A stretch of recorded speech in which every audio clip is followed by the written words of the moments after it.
வாங்க நம்ம ஒரு ஸ்கிரிப்ட் பண்ணிட்டு இருக்கேன், ஒர்க் பண்ணி கொடுங்க அப்படின்னா நான் உங்களுக்கு ஒர்க் பண்ணி கொடுக்குறேன். நம்ம ரைட்டர்னு அந்த படத்தில் பேர் போடணும்னா அட்லீஸ்ட் ஒரு தேங்க்ஸ் கார்டு போடலாம்.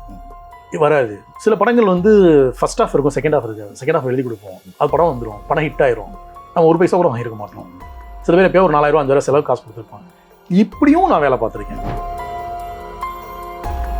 ஒரு சின்ன டவுனில் யாரோட வழிகாட்டலும் இல்லாமல் 10-11 மட்டுமே படித்து அதுக்கு மேலே ஒன்றும் இல்லாத ஒரு டைமில் என்ன ஆக போகிறோன்னு தெரியாமல் எங்கெங்கேயோ ஓடி ஏதோ வேலை பார்த்து ஒரு இடத்துக்கு வந்து சேரும் இல்லையா.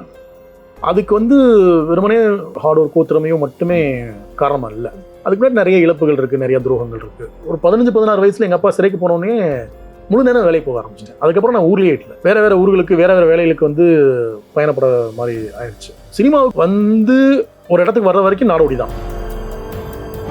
நான் ஆர்ஃபனேஜ்லேருந்து ஒரு ஆள், அப்யூஸ் பண்ணப்பட்ட ஒரு சைல்டு. நான் திரும்ப வீட்டுக்கு வந்ததுக்கப்புறமும் அப்யூஸ் பண்ணப்பட்ட ஒரு சைல்டு. அப்போது இந்த விஷயத்தை திரும்ப திரும்ப எழுதுறதுன்றது உங்களோட 15 வயசுக்குள்ளே உங்களுக்கு எதெல்லாம் மேஜராக நீங்கள் வந்து ஃபேஸ் பண்ணியிருக்கீங்களோ அது எல்லாமே திரும்ப திரும்ப உங்களோட லைஃப் முழுக்க வந்து வந்துகிட்டே தான் இருக்கும். நான் அதை திரும்ப திரும்ப டிஸ்கஸ் பண்ணிட்டே இருக்கிறேன். இவ்வளோ வயலன்ஸ்க்கு பின்னாடி என்ன இருக்குது? ஒன்று பசி, இன்னொன்று காமம். இந்த 2 விஷயமும் திரும்ப திரும்ப டாமினேட் பண்ணிட்டே இருக்குது. இந்த 2ஐயும் எதிர்த்து நம்ம வந்து ஃபைட் பண்ணிட்டே இருக்கிறோம். இதெல்லாம் தாண்டி வந்துட முடியாதுன்னா வரவே முடியாது. அது வந்து ஹியூமனோட நேச்சர். ஸோ அதுக்கான காரணங்களை தான் திரும்ப திரும்ப நம்ம வேறு காரணங்களாக இருக்குது. அந்த வேறு காரணங்களை தான் திரும்ப திரும்ப நம்ம எழுதிட்டு இருக்கோம். ராம்கோபால் வர்மாவோட ஃபர்ஸ்ட் படம் ஞாபகம் இருக்கும் எனக்கு, சிவா. அந்த படம் பார்த்து நிறைய பேர் இன்ஸ்பயர் ஆகி ரவுடியாக இருக்காங்க. ஏன்னா ஆச்சரியமாச்சு, சினிமா இவ்வளோ தூரம் இன்ஃப்ளூயன்ஸ் பண்ண முடியுமா?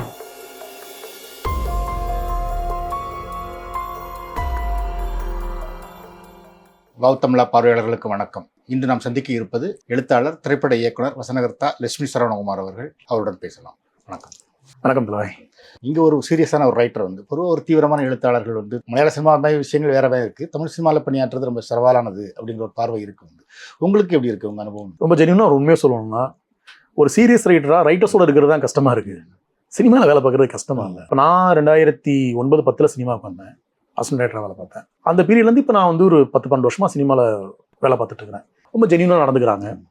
அப்புறம் இங்கே ரைட்டர்ஸ்க்கான தேவை இருக்குன்றதை ஃபில்ம் மேக்கர்ஸ் புரிஞ்சுக்கிறாங்க, மதிக்கிறாங்க, ஓரளவு டீசெண்டான பணம் கொடுக்குறாங்க. இது எல்லாமே எனக்கு ரொம்ப முக்கியமாகப்படுது. நீங்கள் வந்து சினிமாவில் வந்து எழுத்தாளர்களுக்கு வந்து ஓரளவுக்கு மரியாதை கொடுக்குறாங்க, பொருளாதார ரீதியாகவும் நல்லா கவனிச்சுக்கிறாங்கிற மாதிரி சொல்கிறீங்க. ஆனால் இப்போ இடையில மணிகண்டன் ஒரு பேட்டி கொடுத்துருந்தாரு, வந்து எழுத்தாளர்களுக்கு டீ பிஸ்கட் வாங்கி கொடுத்தா போதும் அப்படின்னு சொல்லி. அந்த மாதிரியும் இருக்கா? அதுவும் இருக்குது. நீங்கள் வந்து ஒரு படம் பண்ணுறீங்க, உங்களை எனக்கு ரொம்ப வருஷமாக தெரியும், வாங்க நம்ம ஒரு ஸ்கிரிப்ட் பண்ணிட்டு இருக்கேன், ஒர்க் பண்ணி கொடுங்க அப்படின்னா நான் உங்களுக்கு ஒர்க் பண்ணி கொடுக்குறேன். நம்ம ரைட்டர்னு அந்த படத்தில் பேர் போடணும்னா அட்லீஸ்ட் ஒரு தேங்க்ஸ் கார்டு போடலாம். வராது. சில படங்கள் வந்து ஃபர்ஸ்ட் ஹாஃப் இருக்கும், செகண்ட் ஹாஃப் இருக்காது. செகண்ட் ஹாஃப் எழுதி கொடுப்போம், அது படம் வந்துடும், படம் ஹிட் ஆயிரும், நம்ம ஒரு பைசா கூட வாங்கியிருக்க மாட்டோம். சில பேர் எப்போயோ ஒரு 4000 5000 செலவு காசு கொடுத்துருப்பாங்க. இப்படியும் நான் வேலை பார்த்துருக்கேன். இப்படியும் சினிமா இருக்குது.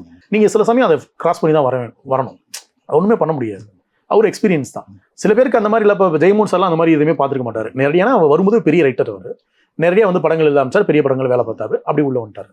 ஆனால் அந்த மாதிரி இல்லாமல் ஒரு புதுசாக ஒருத்தர் எழுத வர்றேன், அப்போ தான் ஒரு 2 புத்தகம் எழுதியிருக்கிறேன், அங்கேருந்து நான் சினிமாவுக்கு வரும்போது இந்த மாதிரி பிரச்சனை நான் ஃபேஸ் பண்ணி தான் ஆகும்.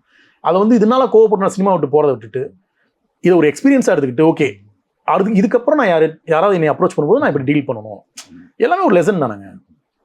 அங்கேருந்து அவனை கற்றுக்கிட்டு அடுத்து என்னை அப்ரோச் பண்ணுற ஆள்கிட்ட நான் சரியாக டீல் பண்ணேன்னா சினிமா சரியாக டீல் பண்ணும், அவ்வளோதான். தமிழ் சினிமாவில் வந்து இலக்கியத்துக்கும் சினிமாவுக்கான கேப் அதிகமாக இருக்குன்னு ஏற்கனவே ஒரு பேட்டில் கூட நீங்கள் மலையாளத்தில் வந்து கிரியேட்டர்ஸ்க்கு நிறைய மரியாதை கொடுக்காங்கன்னு கூட சொல்லியிருந்தீங்க. வந்து தமிழ் சினிமாவில் இந்த கேப் ஏன் இருக்குன்னு நினைக்கிறீங்க? ஏன் கிரியேட்டர்ஸ் மதிக்கப்படலன்னு? 2க்கும் பிரச்சனைங்க. லிட்ரேச்சர் சைடும் பிரச்சனை இருக்குது, சினிமா சைடும் பிரச்சனை இருக்குது. எந்த ஃபில்ம் மேக்கருமே எனக்கு தெரிஞ்ச ஒரு விஷயத்தில் இருக்கா ஒரு ரைட்டர் நான் கூப்பிட்றது இல்லை. பாக்ஸிங் பற்றி நல்லா தெரியும் அப்படின்னா நான் ஏன் பாக்ஸிங் தெரிஞ்ச ஒரு ரைட்டரை கூப்பிடணும்? எனக்கு தெரியாத ஒரு விஷயத்தை தான் நான் இது பண்ணுவேன். இப்போ நான் ஒரு ஃபிஷர்மேன் பற்றி ஒரு படம் பண்ண போகிறேன் அப்படின்னா அந்த லைஃப் நல்லா தெரிஞ்ச ஒரு ஜோடி குரூஸ் மாதிரி ஒரு ரைட்டர் எனக்கு வேணும். அவர் வந்து இந்த இதில் எனக்கு வந்து ஒர்க் அவுட் பண்ணி கொடுக்கணும்னு நான் எதிர்பார்ப்பேன். நான் வந்து ஒரு ஆக்ஷன் படம் எடுக்க போகிறேன், அதுக்கு வந்து ஜோடி குரூஸ் வந்து எனக்கு எழுதி கொடுக்கணும்னு எனக்கு தேவையே இல்லை. அப்போ எனக்கு தெரியாத லைஃப்பை ஒரு ரைட்டர் வந்து எனக்கு வந்து காமிக்கணும். அப்படியான ரைட்டர்ஸ் தான் இங்கே முக்கியமாக படுறாங்க. இப்போ உங்களை பற்றி உங்கள் வெப்சைட்டில் வந்து ஒரு அறிமுக குறிப்பு நீங்கள் எழுதிருக்கீங்க. வந்து அதில் வந்து எப்படின்னா துரோகங்களால் ஆசீர்வதிக்கப்பட்டவர் அப்படிங்கிற மாதிரி ஒரு தலைப்பு வச்சுருக்கீங்க. ஏன் அப்படி சொல்கிறீங்க? லைஃப் அந்த மாதிரி இருந்துச்சு. ஒரு சின்ன டவுனில் யாரோட வழிகாட்டலும் இல்லாமல் 10-11 மட்டுமே படித்து அதுக்கு மேலே ஒன்றும் இல்லாத ஒரு டைமில் என்ன ஆக போகிறோன்னு தெரியாமல் எங்கெங்கேயோ ஓடி ஏதோ வேலை பார்த்து ஒரு இடத்துக்கு வந்து சேரும் இல்லையா. அதுக்கு வந்து வெறுமனே ஹார்ட் ஒர்க்கோ திறமையோ மட்டுமே காரணமாக இல்லை. அதுக்கு முன்னாடி நிறைய இழப்புகள் இருக்குது, நிறைய துரோகங்கள் இருக்குது. அதை வந்து வெறுமனே அதை கோவமாக இல்லை வந்து ஒரு வெறுப்பாக எடுத்துக்காமல் அங்கே என்ன கற்றுக்கிட்டோம், சிம்பிளாக வந்து நமக்கு மற்றவங்க செஞ்சது நம்ம யாருக்கு செஞ்சிடக்கூடாது, அந்த கான்சியஸ் வந்து ரொம்ப முக்கியம்னு நினைக்கிறேன். அதுதான் இந்த இடத்துக்கு கூட்டிகிட்டு வந்திருக்குன்னு நினைக்கிறேன். அது மாதிரி பார்த்தீங்கன்னா உங்களை பற்றின ஒரு குறிப்பில் படித்த வந்து அப்பா வந்து ஒரு கொலை குற்றத்துக்காக சிறைக்கு போயிடுறாரு. அதனால பெற்றோரோட பாதுகாப்பு இல்லாமல் வளர்ற ஒரு சூழல் உங்களுக்கு இருக்க வந்து என்ன நடந்ததுன்னு சொல்ல முடியுமா? ஒரு ஒரு வழக்கில் வந்து சிறையில் இருந்தார், ஒரு 10-11 வருஷம் இருந்தார். நானுமே வந்து என்னோட பாலிய காலம் வந்து நான் வந்து ஆர்ஃபனேஜில் தான் இருந்தேன், ஒரு 4 வருஷம் 5 வருஷம். உடம்பு சரியில்லாமல் தான் திரும்ப வீட்டுக்கு வந்தேன். ஸோ ரொம்ப சின்ன டைம் தான். நான் வந்து எனக்கும் என்னோட குடும்பத்துக்குமான டைம் ரொம்ப சின்ன டைம் தான். 12 வயசுல என் வீட்டுக்கு வந்தேன் ஆர்ஃபனேஜில் இருந்து. ஏன்னா 4-5 வயசுல உங்களுக்கு என்ன மெமரின்னா உங்களுக்கு ஞாபகம் இருக்காது இல்லையா? எனக்கு மெமரின்றது நான் ஆர்ஃபனேஜ் இந்த டைம் கூட எனக்கு பெருசாக மெமரி, சின்ன சின்ன மெமரிஸ் தான் இருக்குது. ஒரு 12-13 வயசுல வீட்டுக்கு வந்தேன். அப்போ இருந்து வேலை பார்க்க ஆரம்பிச்சிட்டேன். ஸ்கூல் போகிற டைம்லேருந்து வேலை பார்க்க ஆரம்பிச்சிட்டேன். ஒரு 15-16 வயசுல எங்கள் அப்பா சிறைக்கு போனோடனே முழு நேரம் வேலைக்கு போக ஆரம்பிச்சிட்டேன். அதுக்கப்புறம் நான் ஊர்லேயே இல்லை, வேறு ஊர்களுக்கு வேறு வேலைகளுக்கு வந்து பயணப்பட மாதிரி ஆயிடுச்சு. ஸோ சினிமாவுக்கு வந்து ஒரு இடத்துக்கு வர்ற வரைக்கும் நாடோடி தான். கல்யாணம் பண்ணுறதுக்கு வரைக்கும் எனக்கு வீடெல்லாம் கிடையாது. என் ஒய்ஃப் வேலை பார்க்குறாங்க. கல்யாணம் ஆகி முதல்ல என் ஒய்ஃபோட வீட்டில் போய் நான் இருந்தப்போ தான் ரொம்ப நிம்மதியாக தூங்கினேன்னு வச்சுக்கோங்களேன். சென்னை வந்து ஒரு 10 வருஷத்தில். ஏன்னா அதுக்கு முன்னாடி வரைக்கும் வந்து யாரோ நண்பர்களோட அறையில் ஒரு நாள் இருப்போம், வேறு இடங்கள், இப்படி தான் லைஃப் இருந்தது. ஸோ கல்யாணத்துக்கு அப்புறம் தான் ஒரு நார்மல் லைஃப்குள்ளே வந்ததே அதுக்கப்புறம் தான், ஒரு 28 வயசுக்கு மேலே தான். நீங்கள் சொன்ன மாதிரி வந்து நிறைய பார்த்தா வந்து அதில் நிறைய வேறு வேலைகள் பார்க்குறீங்க வந்து நீங்கள் சொன்ன மாதிரி நாடோடியாக ஒரு இதிலிருந்து எழுத்தை நோக்கி உங்களை நகர்த்தினது இது? இல்லை, துவக்கத்தில் வந்து எழுத்து மேலே ஒரு பெரிய ஆர்வம் இருந்தது. காரணம் கேட்டிங்கன்னா சின்ன டைமில் வந்து இடதுசாரி இயக்கம் கூட கொஞ்சம் இணைஞ்சு வேலை பார்த்துட்டு இருந்தேன். அப்புறம் அந்த தாமிய காசாவோட இதுலேயும் வந்து சில வருஷங்கள் இருந்தேன். ஆர்வம்னு பார்த்தா ஆர்ஃபனேஜில் வந்து உங்களுக்கு பைபிள் கிளாஸ் இருக்கும்.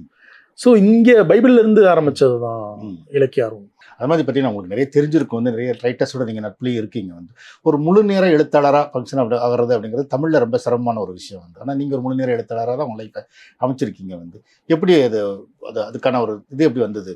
நான் பெரிய ரைட்டர் அதெல்லாம் நான் காரணம் சொல்ல மாட்டேன். நிறைய பேர் ஹெல்ப் பண்ணாங்க, அவ்வளோதான். இன்றைக்கி என் ஒய்ஃப் எனக்கு வந்து என்னை பார்த்துக்கிற மாதிரி 10 வருஷமாக என்னை பார்த்துக்கிற மாதிரி, அதுக்கு முன்னாடி வந்து நிறைய நண்பர்கள் பார்த்துக்கிட்டாங்க. இப்பயுமே நண்பர்கள் ஏதாவது உதவினா பண்ணிக்கிறாங்க. ஒரு முழு நேர எழுத்தாளன்றவன் தனி மனிதன் கிடையாது. அவன் வாசகர்களாலையும் அவன் நண்பர்களாலையும் ஆன மனிதன் தான். ஆனால் என்ன, நீங்கள் அதற்கேற்ற மாதிரி ஒரு வாழ்க்கையை வந்து நீங்கள் வாழ தயாராக இருக்கணும். இல்லைன்னா அது ஒரு பெரிய சவாலான ஒரு விஷயம் தான். அது மாதிரி சினிமாவை நோக்கி எப்படின்னா இருந்தீங்க? சினிமா ஆர்வம் இருந்தது, ஆனால் வந்து பெரிய அளவில் நான் வாய்ப்புலாம் அங்கேயும் தேடலை.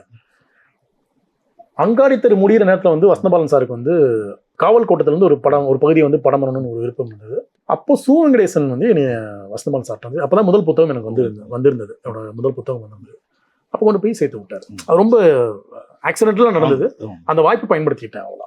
சினிமாவில் ஒர்க் பண்ணுறத விட தமிழ் இலக்கிய சூழல் தான் வந்து எனக்கு ரொம்ப ஒரு நெகட்டிவான ஒரு அபிப்பிராயமாக இருந்தது அப்படின்னு சொல்லி சொன்னீங்க. வந்து எப்படி இருந்தது உங்களுக்கு? ஏன் அதனால அப்படி ஒரு எண்ணம் வருது? இல்லைங்க, அது ஒரு இலக்கிய சூழல் அப்படி தான் இருக்கும். நான் அதை வந்து குறையெல்லாம் சொல்லலை. நானுமே அப்படி தான் ஆள்லாம். அவ்வளோ பிரச்சனையான ஆள்லாம். அவ்வளோ திரும்பி பார்த்தா இவ்வளோ நான் வந்து ஏன் ஒரு படம் பண்ண இவ்வளோ லேட் ஆயிருக்கு அப்படின்னு கேட்டால், நான் ரொம்ப சிக்கலான ஒரு ஆளாக இருந்திருக்கிறேன். நான் நிறைய பேர் ட்ரோல் பண்ணியிருக்கிறேன், எல்லா கூட சண்டை போட்டிருக்கிறேன். அப்போ இப்போ ஒரு வயசுக்கு மேலே ஒரு 39 வயசில் வந்து இப்போ திரும்பி பார்க்குறப்போ இன்னும் கொஞ்சம் பக்குவமாக நம்ம நடந்துருக்கலாமோ அப்படின்னு ஒன்று புரிதல் வருது. அதை வந்து குறை சொல்றதுக்கு ஒன்றும் இல்லை. ஒரு ரைட்டர் அப்படி தான் இருக்க முடியும். ஒரு ரைட்டர்ன்றவன் அந்த லைஃப் ஸ்டைலை புரிஞ்சிக்கக்கூடிய ஒரு ஆளாக இருக்கும். அந்த லைஃப் ஸ்டைல்ன்றது என்னன்னா, எப்பயுமே தன்னை வந்து ஒரு நாடோடியாக வச்சுக்கிறதுக்கு தயாராக இருக்கக்கூடிய ஒரு ஆளாக இருக்கணும். ஏன்னா அந்த உலகத்தை பார்க்காத, மனிதர்களை பார்க்காத ஒருத்தர் வந்து கதை சொல்ல முடியாது. மனிதர்களோட பழகாத, மனிதர்களை புரிஞ்சுக்காத ஒருத்தர் வந்து நல்ல கதை சொல்லியாக ஆகவே முடியாது. நீங்கள் ஒரு நல்ல கதை சொல்லியாக இருக்கு நாடோடியாக இருக்கும். நாடோடியாக ஆக உங்களால் முடியலைன்னா நீங்கள் கதை சொல்லி ஆக முடியாது. ஒரு கதை எழுதுறதுக்கு, நாவல் எழுதுறதுக்கு களப்பணிகள் செய்வேன் அப்படின்னு சொல்லி ஒரு நாவலுக்காக கம்போடியா போனலாம் அப்படின்னு சொன்னீங்க. அந்த மாதிரி நாவலுக்காக இல்லை சிறுகதைகளுக்காக எழுதுறதுக்காக நீங்கள் செஞ்ச களப்பணிகளுக்கு உங்களுக்கு கிடைச்ச வித்தியாசமான அனுபவங்கள்? வித்தியாசமான அனுபவம்னு சொல்ல முடியாது. ஆனால் சில இடங்கள் நம்மளை ஃபைன் பண்ணுவோம் இல்லையா, அது ரொம்ப முக்கியமாக இருக்கும்னு நினைக்கிறேன். இந்த மாதிரியான டைமில் எனக்கு வந்து நீல நதின்னு ஒரு கதை எழுதினேன். தஞ்சாவூரில் வந்து ஒரு இலக்கிய நிகழ்ச்சி. அங்கே வந்து எல்லாம் அசம்பிள் ஆயிருந்தோம். அடுத்த நாள் காலையில் ஒரு 4 மணிக்கு கிளம்பி திடீர்னு வந்து மண்டக்கோளாறு ஆயிடுச்சு. திருவையாறு போகணும்னு சொல்லிட்டு காலையில் ஒரு 4 மணிக்கு கிளம்பி நேராக திருவையாறு போட்டேன். நான் வந்து அதிகாலையில் வந்து காவிரி ஆற்றை பார்த்ததில்லை. காவிரி ஆற்றை அதுக்கு நிறைய தடவை அந்த பக்கம் ட்ராவல் பண்ணிட்டே இருந்திருக்கோம். ஸோ ஒரு 4 மணி 4:30 மணிக்கு காவிரி ஆறு எப்படி இருக்கும் அப்படின்னு சொல்லிட்டு திருவையாறு வந்து உங்களுக்கு பார்த்தீங்கன்னா ஒரு பெரிய காவிரி வந்து கொள்ளிடம் நினைக்கிறேன். காலையில் அந்த நதியோட நிறம் இருக்கு இல்லையா, அது வந்து பயங்கர மிஸ்டிக்காக இருந்துச்சு எனக்கு. மிஸ்டிக்கானா அது வந்து அப்படியே அச்சுறுத்துற மாதிரி இருந்துச்சு. அந்த சவுண்டும் அந்த நிறம் வந்து அச்சுறுத்துற மாதிரி இருந்துச்சு. அந்த அன்னைக்கு அந்த இடத்துல உட்காந்து அந்த கதை எழுத ஆரம்பித்தேன். ஒரு 2-3 நாளில் வந்து அந்த கதை எழுத ஆரம்பித்தேன். இப்போ அந்த கதையை திரும்ப எடுத்து படிச்சு பார்த்தா பயங்கர ஆச்சரியமா இருக்கும். ஏன்னா உங்களுக்கு வந்து எதுவுமே அங்கே நீங்கள் வந்து அங்கே யாருமே உங்களுக்கு எதுவுமே சொல்ல போகிறது இல்லை. ஆனால் நீங்கள் ஒரு விஷயத்தை அப்சர்வ் பண்ணுறதுல ஒன்று கிடைக்குது இல்லையா உங்களுக்கு, அது வந்து பெரிய இதுவாக இருக்கும்.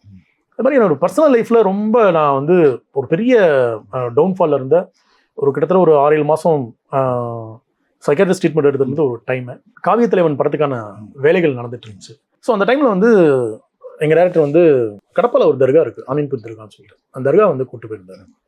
எனக்கு அது வரைக்கும் பொதுவாக பெருசாக வந்து கடவுள் நம்பிக்கை எதுவுமே கிடையாது. எனக்கு அந்த பீரியட்னா நான் தூங்க மாட்டேன், ராத்திரிலாம் தூக்கம் வராது பெரிய அளவில். எனக்கு திருமணம் நிச்சயமாக நின்று இருந்தது. நான் இன்னொரு பெரிய அந்த மாதிரி ஒரு சிக்கலில் இருந்தேன்.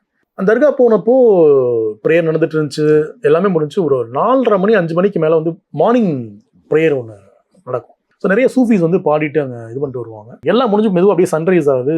அந்த மினாரை பார்த்துட்டு ஒரு சின்ன இது பண்ண ப்ரேயருக்கு அப்புறம் ஒரு தண்ணி கொடுத்தாங்க. குடிச்சிட்டு அங்கேருந்து கிளம்புறப்போ நான் வந்து என்னன்னா அது வந்து இங்கே அது ஸ்பிரிச்சுவலாக நான் வந்து ஏதோ ஒன்று ஃபைன் பண்ணிட்டேன், அது தரிசனம் அந்த மாதிரிலாம் ஒன்றும் சொல்ல வரல. ஆனால் அந்த நாள் அந்த இரவுன்றது வந்து எனக்கு வந்து லைஃப்பில் வந்து ஒரு பெரிய மொமெண்ட்டாக மாறிச்சு. அந்த எக்ஸ்பீரியன்ஸாக ரூஹ்னு ஒரு நாவல் எழுதுறதுக்கு ஒரு பெரிய காரணமாக இருந்துச்சு. அண்ட் என் பர்சனல் லைஃப்லேயுமே அதுலேருந்து நிறைய என்னை வந்து நான் சேஞ்ச் பண்ணிக்க ஆரம்பித்தேன். அங்கே என்ன நடந்துச்சு அது எதுவுமே வந்து என்னால் எக்ஸ்பிளைன் பண்ண முடியாது. பட் இது எல்லாமே வந்து நாம் இதுக்கு தேடி போகிறது இல்லை, அது நடக்கும். அது நடக்கிற இடத்துல வந்து அதை அக்செப்ட் பண்ணிக்கக்கூடிய, அதை புரிஞ்சுக்கக்கூடிய ஒரு ஆளாக நம்ம இருந்தால் மட்டும் போதும்னு நினைக்கிறேன் நான். அதே மாதிரி ஒரு நாடோடியாக சுற்றிக்கிட்டு இருந்தப்ப வந்து ஒரு கல்யாணத்துக்கு பிறகு தான் வந்து ஒரு வீடு இருந்தது, ஒரு நிம்மதியாக தூங்குறேன்னு சொல்லுங்க. உங்கள் ஒய்ஃப் கார்கியோட வரவு உங்கள் லைஃப்பில் என்ன மாதிரியான மாற்றங்களை ஏற்படுத்துச்சு, எந்த அளவுக்கு அது முக்கியம் நினைக்கிறேன்? அது இல்லைன்னா நான் இப்போ என்ன இருப்பேன்னு எனக்கு தெரியல. எதன் மேலுமே நம்பிக்கை இல்லாத ஒருத்தனுக்கு வந்து ஏதோ ஒரு பெரிய விஷயம் ஒன்று லைஃப்பில் நடக்கும்போது எல்லாத்துமே ஒரு பெரிய நம்பிக்கை வந்துடும். லைஃப்பில் தேவைப்படணும்னா ஒரே ஒரு பாசிட்டிவான ஒரு விஷயம், உங்களுக்கு வந்து இந்த லைஃப் வந்து கம்ஃபர்டபுளாக தான் இருக்குது, இந்த லைஃப்பில் வந்து எல்லாமே இருக்கும், எல்லாமே கிடைக்கும் அப்படின்றத வந்து நம்ம நம்புறதுக்கு ஒரே ஒரு விஷயம் நடக்க வேண்டியது இருக்குது.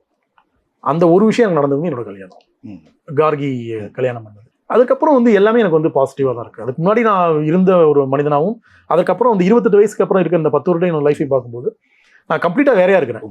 நம்ம வந்து என்னன்னா ரீவைண்ட் பண்ணி பழைய இதுக்கு போனால் அது எல்லாத்தையுமே எரேஸ் பண்ணிடலாமா, ஒரு 28 வருஷத்தை எரேஸ் பண்ணிடலாமான்னு சொல்கிற அளவுக்கு இந்த 10 வருஷம் அவ்வளோ சேஞ்ச் ஆகிருக்கு. உங்கள் படைப்புகளில் பொதுவாக வந்து பார்த்தீங்கன்னா பாலியல் சார்ந்த சூழல்கள் கொஞ்சம் அதிகமாக இருக்குது. ஏன் அந்த சூழல்கள் அதிகமாக நீங்கள் தேர்வு செய்கிறீங்க? இல்லைங்க, நம்ம தேர்வு செய்கிறது இல்லைங்க. நம்ம வந்து என்னன்னா ஒரு கதையை எழுதுறதுக்கு முன்னாடி இந்த கதையில் இப்படி ஒரு விஷயத்த சொல்லணுன்றக்காக நம்ம ஒரு கதையை எழுத ஆரம்பிச்சது இல்லைங்க. சம்திங் நம்ம உங்களை ஸ்ட்ரைக் பண்ணணும் இல்லையா, ஒரு சம்பவமோ ஒரு செயலோ ஏதோ ஒன்று ஸ்ட்ரைக் பண்ணணும் இல்லையா. எனக்கு ஞாபகம் இருக்குது, நான் வந்து கேரளாவில் நானும் என்னோட நண்பர் செந்தில்னு ஒருத்தரும் ஒரு ட்ராவல் ஒன்று போயிட்டுருக்குறோம். பைக் ட்ராவல் வந்து ஒரு லாங் ட்ராவல் போகணும் அப்படின்னு சொல்லிட்டு போயிட்டு இருக்கிறப்போ ஒரு வீதியில் வந்து ஒரு போஸ்டரை வந்து கிராஸ் பண்ணி போகிறோம். உங்களுக்கு தெரியும் அந்த பீரியடில் வந்து நிறைய இந்த பி கிரேட் மூவிஸோட கமெண்ட் பண்ணிட்டு இருந்த டைமில் அந்த போஸ்டரை பார்த்து டக்குன்னு ஒரு நிமிஷம் நில்லுங்க சொல்லிட்டு வச்சு ஒரு சின்னதாக ஒரு இதாக இருக்குது. அந்த போஸ்டரில் நடிச்சிருக்க ஒரு ஆர்டிஸ்ட், ஒரு லேடி ஆர்டிஸ்ட்டை பார்க்குறேன். எனக்கு மைண்டு வேற எங்கேயோ போகுது. ஸோ இவங்களுக்கு ஒரு ஃபேமிலி இருக்கும்ல, இவங்க வந்து இந்த போஸ்டரை பார்த்து அந்த படத்தை பார்த்தா என்ன ஆவாங்க, என்ன ஃபீல் பண்ணுவாங்க அப்படின்ற இடத்துல நமக்கு ஒரு கதை தோணுது. இப்படி தான் கதைகள் வந்து இதாகும். நான் ஒரு மனிதனை பார்க்குறப்பையோ நான் அதான் ஒரு போஸ்டராக இருக்கலாம், என்ன ஒரு செய்தியை என்ன வேணாலும் இருக்கலாம், இப்படி ஒரு விஷயத்தை எழுதுன்றக்கா நம்ம ஒன்று தேடி போகிறது இல்லை. ஏதோ ஒரு விஷயம் ரொம்ப ரொம்ப ஸ்ட்ராங்காக நம்மளை ஸ்ட்ரைக் பண்ணும். அந்த இடத்துல நீங்கள் எந்த விஷயத்துலால அதிகமாக தொந்தரவு ஆகிறீங்களோ அந்த விஷயத்தை நீங்கள் திரும்ப திரும்ப எழுதுவீங்க. இப்போ நான் வந்து என்னோட இதில் வந்து வயலன்ஸோ இல்லை வந்து பாலியல் விஷயங்களோ திரும்ப வருதுன்னா, நான் ஆர்ஃபனேஜ்லேருந்து ஒரு ஆள், அப்யூஸ் பண்ணப்பட்ட ஒரு சைல்டு, நான் திரும்ப வீட்டுக்கு வந்ததுக்கப்புறமும் அப்யூஸ் பண்ணப்பட்ட ஒரு சைல்டு. அப்போது இந்த விஷயத்தை திரும்ப திரும்ப எழுதுறதுன்றது உங்களோட 15 வயசுக்குள்ளே உங்களுக்கு எதெல்லாம் மேஜராக நீங்கள் வந்து ஃபேஸ் பண்ணிருக்கீங்களோ அது எல்லாமே திரும்ப திரும்ப உங்களோட லைஃப் முழுக்க வந்து வந்துகிட்டே தான் இருக்கும். நான் அதை திரும்ப திரும்ப டிஸ்கஸ் பண்ணிட்டே இருக்கிறேன். இவ்வளோ வயலன்ஸ்க்கு பின்னாடி என்ன இருக்குது, ஒன்று பசி, இன்னொன்று காமம். இந்த 2 விஷயமும் திரும்ப திரும்ப டாமினேட் பண்ணிட்டே இருக்கு. இந்த 2ஐயும் எதிர்த்து நம்ம வந்து ஃபைட் பண்ணிட்டே இருக்கிறோம். இதெல்லாம் தாண்டி வந்துட முடியாதுன்னா வரவே முடியாது. அது வந்து ஹியூமனோட நேச்சர். ஸோ அதுக்கான காரணங்களை தான் திரும்ப திரும்ப நம்ம வேற காரணங்களாக இருக்குது. அந்த வேற காரணங்களை தான் திரும்ப திரும்ப நம்ம எழுதிட்டு இருக்கோம். ஸோ திரும்ப திரும்ப எழுதும்போது உங்களுக்கு ஒரு அதில் சொந்தமான ஒரு அண்டர்ஸ்டாண்டிங் உருவாகும். நீங்கள் சொன்ன மாதிரி வந்து அது திட்டமிட்டு எழுதுறதுல ஒரு அன்கான்ஷியஸாக நடக்குது நம்ம எழுதுறது என்ன அப்படிங்கிறது வந்து. ஆனால் திரும்ப திரும்ப எழுதும்போது உங்களுக்கு அது சொந்தமான ஒரு அண்டர்ஸ்டாண்டிங் உருவாங்கல்ல, அதுதான் நீங்கள் இப்போ வந்த புரிதல் என்னன்னா, இப்போ நான் வந்து புரிதலோட குழப்பங்கள் தான் அதிகமாக இருக்கு. வயலன்ஸ்க்கு பின்னாடி இருக்கிற 2ஆம் ஆட்டம் மாதிரி ஒரு பெரிய தொடர் எழுதுனதுக்கு அப்புறம் எனக்கு 2ஆம் ஆட்டம் எழுத ஆரம்பிக்கிறப்போ நிஜமாவே அந்த பீரியட்ல இருந்த நிறைய பழைய தாதாஸை பற்றி நான் தெரிஞ்சுக்கணும். ஒவ்வொருத்தரோட டிஸ்கஸ் பண்ணும்போது நமக்கு ஒரு கேள்வி இருக்கும்ல, நீங்கள் எப்படி ரவுடி ஆனீங்கன்னு கேட்கும்போதுலாம் சில பேர் சொன்ன காரணம் எனக்கு பயங்கர சர்ப்ரைசிங்காக இருந்துச்சு. நான் ஒருத்தட்ட பேசும்போது சொன்னாரு, ராம்கோபால் வர்மாவோட ஃபர்ஸ்ட் படம் ஞாபகம் இருக்கும் உங்களுக்கு, சிவா.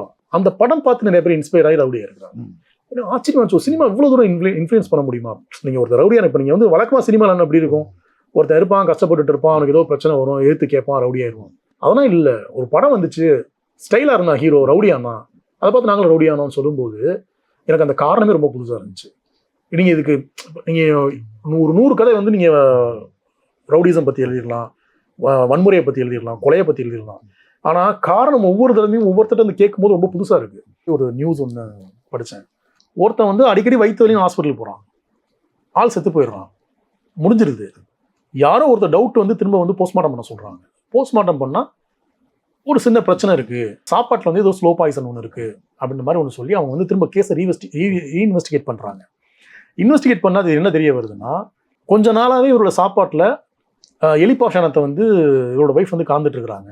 அது ஒரே நாள் இல்லாமல் கொஞ்சம் கொஞ்சமா. இதுக்கு பின்னாடி, இந்த மர்டருக்கு பின்னாடி ரீசன் என்ன வேணாலும் இருக்கலாம். ஆனா இப்படிலாம் பண்ண முடியுன்ற ஒரு விஷயம் இருக்கு இல்லையா, அது நமக்கு வந்து அதெல்லாம் நீங்க வந்து ஒரு 100 சினிமா நம்ம பார்த்துருப்போம், கில்பில் மாதிரியான படங்கள்ல வந்து கொலை பண்றதெல்லாம் பார்த்துருப்போம். எனக்கு அதை விட இது ரொம்ப பயங்கரமா இருக்கு. அப்போ இதுக்கு பின்னாடி இருக்க காரணத்தை நீங்க தேடி போனீங்கன்னா அது சில சமயம் பெருசா இருக்கும், சில சமயம் ரொம்ப சில்லியா இருக்கும். அப்போ இது சம்பந்தமான புரிதல் நமக்கு வந்துருச்சா ரைட்டரா அப்படின்னா இல்ல. ஒவ்வொரு விஷயத்தையும் நான் புதுசா கேள்விப்படும் போது அந்த காரணம், இது ஏன் நடந்துச்சுன்றதுக்கான காரணத்தை தேடி போகும்போது அது எல்லாமே என்னை சர்ப்ரைஸ் பண்ணுது. புரிதல் இன்னும் வரல. ஏன்னா நம்ம வந்து நேத்து ஒன்று நடந்துச்சு, நேத்து வரைக்குமா அது சரியா இருக்கு, இன்னைக்கு ஒன்று நடந்துச்சுன்னா அதுக்கு காரணம் வேறையா தான் இருக்கும். அப்போ இந்த 2 விஷயத்துல வந்து நீங்க வந்து 100% தெரிஞ்ச ஒருத்தன் நம்ம வந்து சொல்லவே முடியாது.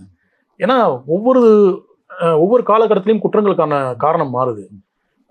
அப்புறம் இந்த காமத்தை எடுத்துக்கிட்டீங்கன்னா அது இதுக்கு முன்னாடி வெறுமனே புத்தகங்கள்ல மட்டுமே படிச்சுட்டு இருந்த ஜென்ரேஷன்லாம் போய் எங்கேயோ நீங்க போயாச்சு. அதை எடுத்துட்டா அது ஒரு தனி அமர்வை நம்ம வந்து பேசணும். இன்னைக்கு என்னவா இருக்கு, மனிதர்களோட பாலியல் தேர்வு என்னவா இருக்கு, அது சம்பந்தமான பிரச்சனைகள் என்னவா இருக்கு, அது குடும்பத்தை எவ்வளவு தூரத்துக்கு வந்து ஸ்பாயில் பண்ணுதுன்றத எடுத்தோம்னா அது ஒரு 2 மணி நேரத்துக்கு நம்ம தனியா வந்து பேசலாம். அவ்வளோ விஷயங்கள் வந்து அதுக்குள்ள இருக்கு.